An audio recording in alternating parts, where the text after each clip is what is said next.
Работать можно и нужно с удовольствием и интересом, но как настроить себя на активную работу, ведь любая работа рано или поздно может надоесть. Да, вспоминаю поговорку: работа не волк, в лес не не убежит. убежит. Да?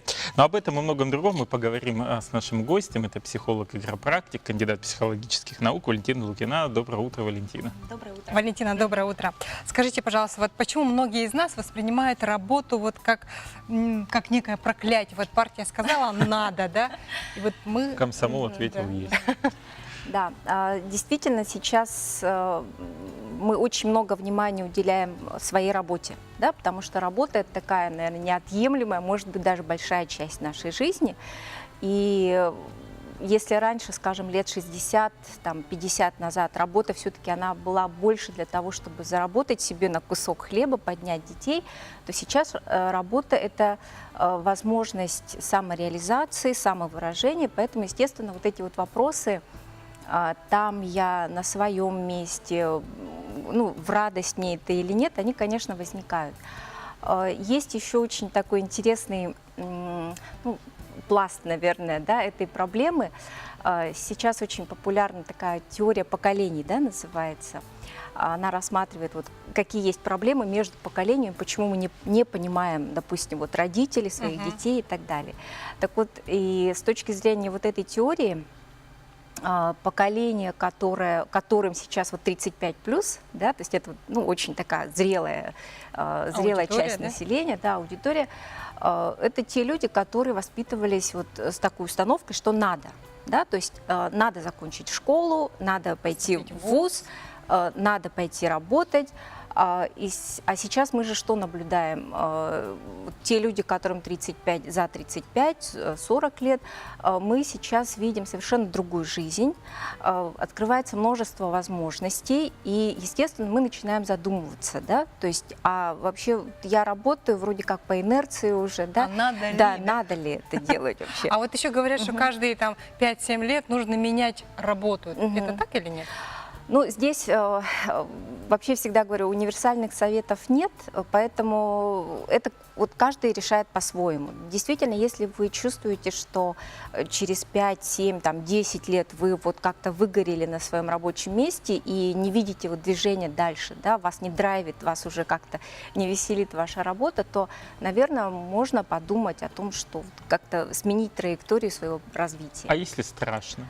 А если страшно? Страшно действительно бывает. И вообще, наверное, можно сказать, что наша жизнь, она как-то так протекает. Вот есть два пути, да? Есть путь «надо», вот то, о чем мы говорили, есть путь «хочу». Вот.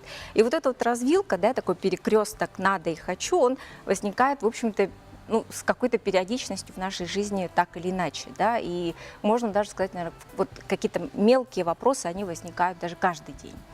Вот. И если страшно, то есть определенные, ну, какие-то рекомендации, наверное. Во-первых, нужно просто остановиться. Несмотря на то, что темп нашей жизни такой очень ускоренный, все-таки, да, если вы чувствуете дискомфорт, если вам уже не приносит удовольствия ваша работа, нужно просто немножко остановиться. Это и, что значит? Взять больничную отпуск? Не обязательно, то есть это какой-то вот внутренняя пауза, да, для себя.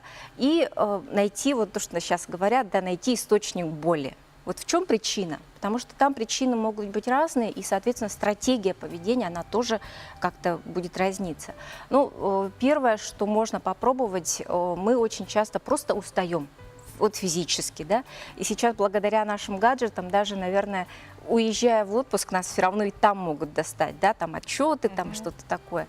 Вот. То есть просто взять такую, может быть, паузу, вообще отключиться от всего, и, может быть, этого будет действительно достаточно. Вторая причина или такая вторая рекомендация, если это не помогает, то можно, ну, как бы переосмыслить свою работу. И вот я сейчас, когда шла к вам, у вас здесь очень такая хорошая надпись на доме. Я из Якутии, да, я из Якутии. Она, наверное, мотивирует, то есть создает некий смысл.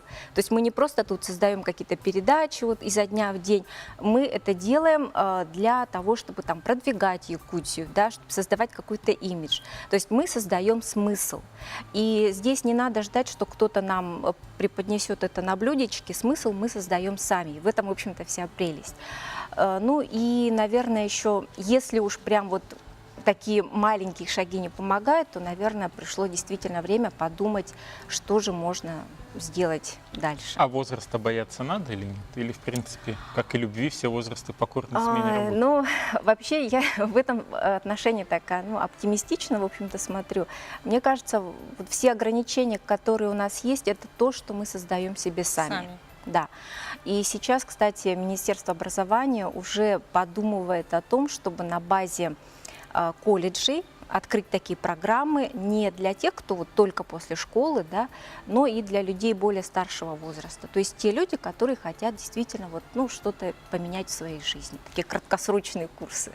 Спасибо большое, да, Валентина, за то, что подошли к нам в студию. Очень интересный рассказ. Я думаю, что вы обязательно еще к нам придете и да, поделитесь. вообще тема профессии, она такая неисчерпаемая, наверное. Спасибо.